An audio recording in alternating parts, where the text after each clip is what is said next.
Oer de opgravings bij de Tjonger is archeoloog André Plesinski uit te schroeven. Deze pielkskacht sliepstien spant de kroon. Nou, er zijn sowieso heel weinig van gevonden, van dit soort pijlschachtlijpstenen. Hier in het gebied helemaal geen. En deze is ook nog eens een keer heel erg fraai.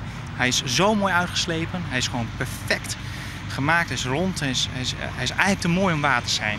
De stien wordt dan ik nog beter onderzocht.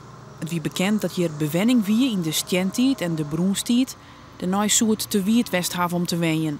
Maar die theorie wordt onderuit hellen, nou er een soort potskerven voen binnen uit de ijzertijd, 400 en 300 voor Christus. Nou, dit is een heel bijzonder potje. Het is gevonden in de geul. Hij was weggegooid, hij was heel. De kraan heeft hem een tikje meegegeven en daardoor is hij stuk gegaan. Maar dit is een fraai ijzertijdpotje van ongeveer 500 à 300 voor Christus. En het heeft allemaal vingerafdrukken in de rand. En het is, dat is toch samen met de vele schoenendozen vol andere scherven, blijkt hier toch gewoon echt wel belangrijke bewoning geweest zijn in het gebied. En dat was eigenlijk niet verwacht. Het Frieske Gee is hier om de gong maar de meandering van de Tjonger. Er werd groen aangroeven om weer meer het natuurlijk verin in de rivier voor om te krijgen. Zo wordt het om de rivier in een wieter en ontstaat er weer nieuwe flora en fauna.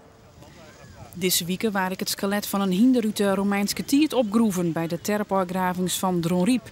Jongen wieter Ipendai, er kwamen een soort beziekers op aan om mijn eigen te zien wat er al hier opgroeven is. Ik in Vurgem wiet Ipendai. Hier bouwt het Tjep Hettinga Museum een sjerdehoes naai. Toch wordt dat de Frieske elite in de betierde middeleeuwen in sokkenhuizen wennen. Het huis wordt bouwd maar vrijwilligers, die binnen nog net genoeg.